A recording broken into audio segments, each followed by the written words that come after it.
Assalamu alaikum class, this is your biology teacher Miss Rimsha. Continuing with the book sequence, हम पहुँचे हैं chapter food and nutrition. Let's start. Food and nutrition Mazahir एक जैसे words हैं और लेकिन चूँकि आप साइंस स्टूडेंट हैं तो आपको आज के बाद आप इन दोनों में फ़र्क करना जान जाएंगे. तो फूड हर वो चीज़ होती है जो कि आप इनटेक कर रहे होते हैं, जो कि मुंह के ज़रिए आपकी बॉडी में जा रही होती है, लेकिन हर चीज़ हमें एनर्जी नहीं देती और फूड लेने का मकसद यही होता है. चूँकि बॉडी हमारी एक मशीन है और हर मशीन को चलने के लिए कोई फ्यूल चाहिए होता है और हमारी बॉडी का फ्यूल फूड होता है, ठीक. लेकिन हम जो कुछ खा रहे होते हैं उसके अंदर हर चीज़ हमें एनर्जी नहीं दे रही होती. तो इसलिए वो सारी चीज़ें जो कि हमें एनर्जी प्रोवाइड करती हैं, जिससे हमारे सेल्स इनटेक करके यूटिलाइज करते हैं, वो सारी चीज़ें आती हैं न्यूट्रिएंट्स में, यानी ग़िज़ाई अज्जा जिसे कह लें आप. और वो सारा प्रोसेस जो कि जिसके तहत वो हमारे सेल्स तक पहुंचता है, हमें एनर्जी देता है, वो कहलाता है न्यूट्रिशन. सो आज हम यही पढ़ेंगे कि कैसे कौन कौन से लिविंग ऑर्गेनिज्म क्या लेते हैं, किस बेसिस पर उन्हें मोड ऑफ न्यूट्रिशन के बेसिस पे कैसे उन्हें अलग अलग किया गया है, ठीक. तो बढ़ते हैं अपने नेक्स्ट टॉपिक की तरफ. That is mode of nutrition. Mode of nutrition. Mode of nutrition दो ग्रुप्स बनाए गए हैं मोड ऑफ न्यूट्रिशन के बेसिस पे. जैसे आपको एक क्लास में बिठाया गया है और 6 और 7 को गर्ल्स को अलग अलग किया गया है, ग्रुपिंग की गई है क्लास वाइज, तो कोई ना कोई एक तरीका है कि एज वाइज या जहन के हिसाब से बच्चों को अलग अलग बिठाया गया. इसी तरह क्या तरीका है उनका फूड इनटेक करने का, उस हिसाब से हमने उनको अलग अलग किया है.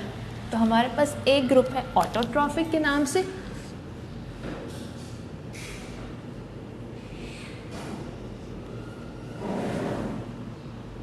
और एक है हीटेरोट्रॉफिक के नाम से. इन दोनों मोड्स ऑफ न्यूट्रिशन को समझने से पहले हमें ये देखना है कि इन्हें किस बेसिस पे डिवाइड किया गया है, मतलब ये ग्रुप्स बनाए किस लिए, किस बेसिस पे इनको अलग अलग बनाया गया है.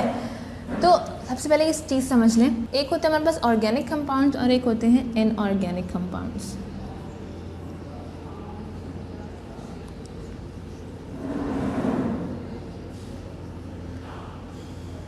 ऑर्गेनिक कंपाउंड्स वो होते हैं जिसमें सारे के सारे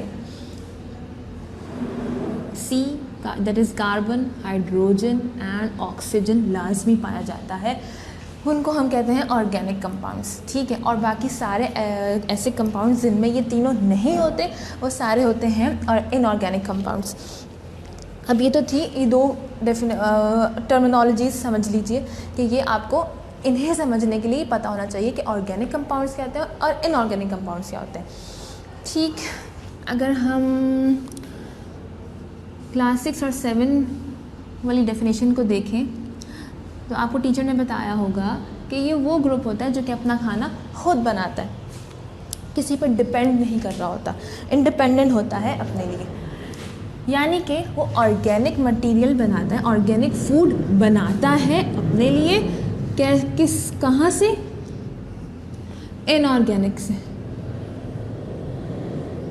अपने सराउंडिंग से इनऑर्गेनिक मटेरियल्स उठाता है रॉ मटेरियल के तौर पर, इनऑर्गेनिक मटेरियल्स, और फिर उनको किस में कन्वर्ट कर देता है, ऑर्गेनिक में, ठीक. और फिर उसको यूटिलाइज करता है, किसी और पर डिपेंड नहीं होता, खुद ही अपने सराउंडिंग से, अपने एनवायरनमेंट से वो इनऑर्गेनिक कंपाउंड्स लेके उसको ऑर्गेनिक में चेंज कर देते हैं. अब आते हैं हम हेटेरोट्रॉफिक. अच्छा, इसकी एग्जांपल की बात करें तो एग्जांपल होते हैं वे सारे फोटोसिंथेटिक, मेनली फोटोसिंथेटिक जो ऑर्गेनिज्म होते हैं जो कि लाइट से अपना फूड प्रिपेयर करते हैं, वो सारे इसी ग्रुप में आते हैं. नेक्स्ट आते हैं हमारे पास हीटेरोट्रॉफिक होते हैं जो कि अपना फूड खुद प्रिपेयर नहीं कर सकते, यानी कि उन्हें पहले से ऑर्गेनिक कंपाउंड्स चाहिए और उनको वो अपनी मर्ज़ी के मुताबिक चेंज करते हैं. जो कि उन्हें उनकी बॉडी को चाहिए होते हैं, यानी कि ऑर्गेनिक्स से ऑर्गेनिक बनाते हैं, ऑर्गेनिक कंपाउंड से ऑर्गेनिक फूड प्रिपेयर करते हैं। और ये ऑर्गेनिक उन्हें बना के कौन देता है? ऑटोट्रॉफिक्स। यहाँ से इनके बनाए हुए ऑर्गेनिक कंपाउंड्स को ये अपने मुताबिक अपने जो उनकी बॉडी के लिए एसेंशियल हैं उन ऑर्गेनिक कंपाउंड्स में चेंज कर देते हैं। ठीक, और ये इसमें एग्जांपल क्या आएगी? सारे के सारे एनिमल्स।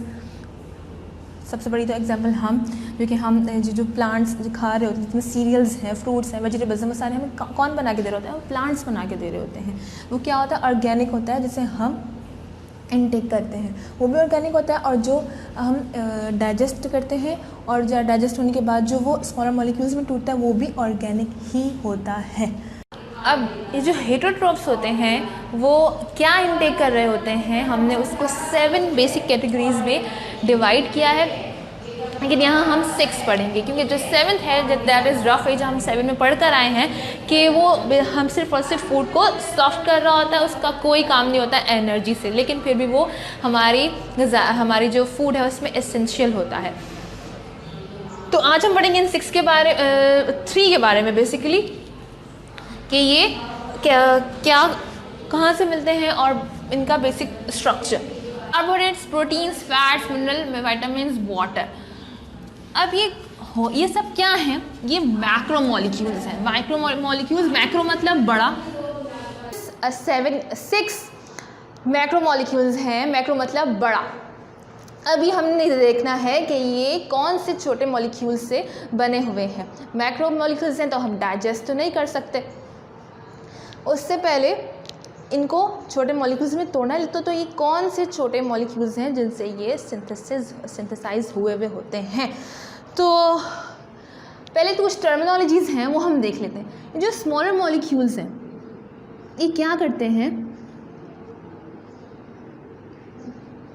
स्मॉलर मॉलिक्यूल्स कह लीजिए, यहाँ पे सब यूनिट्स कह लीजिए, ये एक चेन की फॉर्म में एक दूसरे से कनेक्ट होते हैं।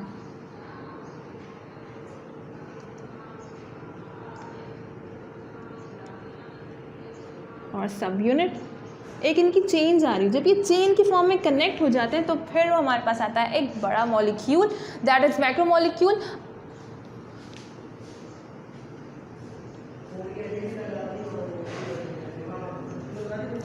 अब ये तो है नॉर्मल लैंग्वेज के अल्फाज, macro molecule, small molecule, large complex. इनको बायोलॉजिकल टर्म में हम कहते हैं मोनोमर। ये जो सब यूनिट है जिसे हमने कहा है स्मॉल मॉलिक्यूल, उसे हम कहते हैं मोनोमर।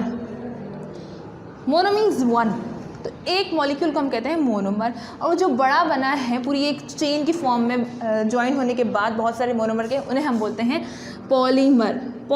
पॉली मतलब मैनी।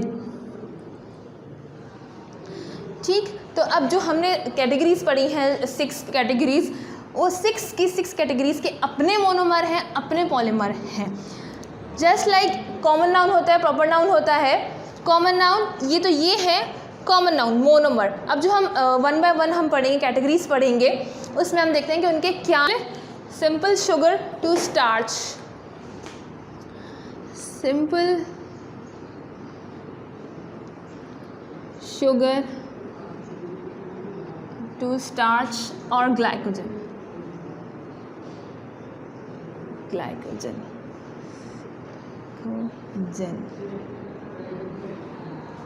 ये क्या होते हैं? ये कार्बोहाइड्रेट्स की समझिए उसके एक कंपाउंड्स हैं। ये कौन से एलिमेंट से बने हुए होते हैं? Carbon, hydrogen and oxygen. इसीलिए इनको कार्बोहाइड्रेट्स कहा गया है, क्योंकि इनमें यही तीन एलिमेंट्स होते हैं। अगर इनकी सिंपलेस्ट फॉर्म क्या होता है? इनका सिंपल शुगर इससे कहा गया है, जो कि ग्रेप शुगर भी कहलाती है, वो होता है ग्लूकोज। इसका फॉर्मूला है C6H12O6। जब भी कोई बंदा बेहोश हो रहा होता है तो हम उसके क्या देते हैं? ग्लूकोज देते हैं। क्यों देते हैं? क्योंकि ये मोस्ट रेडी सोर्स होती है, इसको ब्रेक डाउन के लिए मज़ीद कोई एफर्ट नहीं करना पड़ता बॉडी को, और वो हमें फ़ौरन से मिल जाती है बॉडी को एनर्जी के तौर पे। ठीक, तो अब ये जो ग्लूकोज है ये बेसिकली क्या है, मोनोमर है, और इसे हम कहते हैं कार्बोहाइड्रेट की मोनोमर का नाम है मोनोसेक्राइड। मैंने आपसे कहा था कि एक होता है कॉमन नाउन और एक होता है प्रॉपर नाउन। तो मोनोसेक्राइड क्या है, प्रॉपर नाउन है। और जब बहुत सारे मोनोसेक्राइड एक चेन की सूरत में कंबाइन होते हैं तो वो बनाते हैं पॉलीसेक्राइड।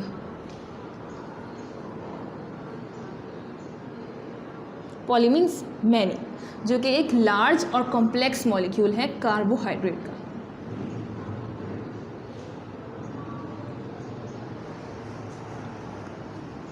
अब ये होता क्या है, ये तो हमें देते हैं एनर्जी, ठीक है। अब जो एक्सेस अमाउंट होता है, एक यूटिलाइज हो गया, जितनी एनर्जी चाहिए थी बॉडी ने उसको यूज़ कर लिया, लेकिन जो अब ज़रूरत से ज़ायद कार्बोहाइड्रेट है अब उसका क्या होगा। होता ये कि यहाँ आपने देखें कि स्टार्च भी लिखा है, ग्लाइकोजन भी लिखा है। स्टार्च यही है, पॉलीसेक्राइड है, पॉलीसेक्राइड स्टार्च है, सेकंड नेम है। ये क्या, ये एनिमल्स प्लांट्स में होता है। प्लांट्स क्या करता है, जो उसका एक्स्ट्रा बचा हुआ कार्बोहाइड्रेट होता है उसे स्टोर करता है स्टार्च की फॉर्म में, उसे कन्वर्ट कर लेता है और वो कहलाता है स्टार्च। लेकिन जो एनिमल्स हैं और जिसमें हम भी आ जाते हैं, वो क्या करते हैं, उसको ग्लाइकोजन की फॉर्म में उसको स्टोर करके रख लेते हैं, जो कि लिवर करता है हमारे पास, ताकि नेक्स्ट टाइम अगर हमारी एनर्जी डाउन हो तो वो इसी ग्लाइकोजन को तोड़ के हमें एनर्जी दे सके। अब है हमारे पास नेक्स्ट कैटेगरी प्रोटीन। प्रोटीन को कौन बनाता है, अमाइनो एसिड्स। क्या है ये अमाइनो एसिड्स, वही मोनोमर किसके, प्रोटीन के। लेकिन ये हमारे पास थोड़ी लिमिटेड अमाउंट में होते हैं, लिमिटेड काइंड्स में होते हैं। जो सिर्फ और सिर्फ 20 बेसिक अमाइनो एसिड्स हैं जिनसे प्रोटीन बन रहा होता है, जो कि हमें डिफरेंट काइंड्स के प्रोटीन्स दे रहे होते हैं। जस्ट लाइक हमारे पास इंग्लिश लैंग्वेज में 626 लेटर्स होते हैं, लेकिन वो हमें पूरी डिक्शनरी, पूरी एक लैंग्वेज दे रहे होते हैं। इसी तरह ये 20 होते हैं और ये डिफरेंट कॉम्बिनेशन इनको डिफरेंट बनाता है। तो ये 20 हैं जो कि हमें डिफरेंट काइंड्स की प्रोटीन्स दे रहे होते हैं। लेकिन और अब ख़ास बात, एक और ख़ास बात क्या है प्रोटीन्स की, कि ये हमारी बॉडी में स्टोर नहीं हो सकते। जितनी बॉडी को चाहिए होता है वो लेता है और बाकी एक्सक्रीट कर देता है in the form of urea. करते क्या है ये होते हैं बिल्डिंग ब्लॉक्स। ये बातें हम पढ़ चुके हैं। बिल्डिंग ब्लॉक्स, जैसे एक इमारत के लिए ब्रिक्स चाहिए होती हैं, वैसे ही प्रोटीन्स हमारी बॉडी के बिल्डिंग ब्लॉक्स होते हैं। और अगर कोई चीज़, सेल डैमेज हो रही होती है तो रिपेयरिंग का काम भी प्रोटीन्स करते हैं। इसके अलावा इनका कोई काम नहीं होता बॉडी में, इसलिए एक्सक्रीट कर दिए जाते हैं। नेक्स्ट कैटेगरी हमारे पास fats, fatty acids and glycerol.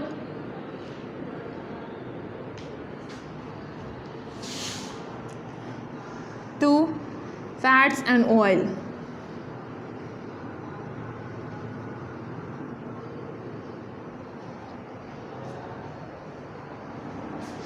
ये तीनों क्या हैं, ये दोनों मोनोमर्स हैं।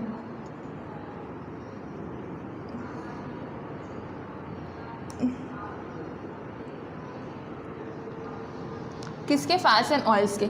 जब 3 molecules of fats, fatty acids combine होते हैं 1 मॉलिक्यूल ऑफ ग्लिसरॉल से, तो हमारे पास आता है फैट।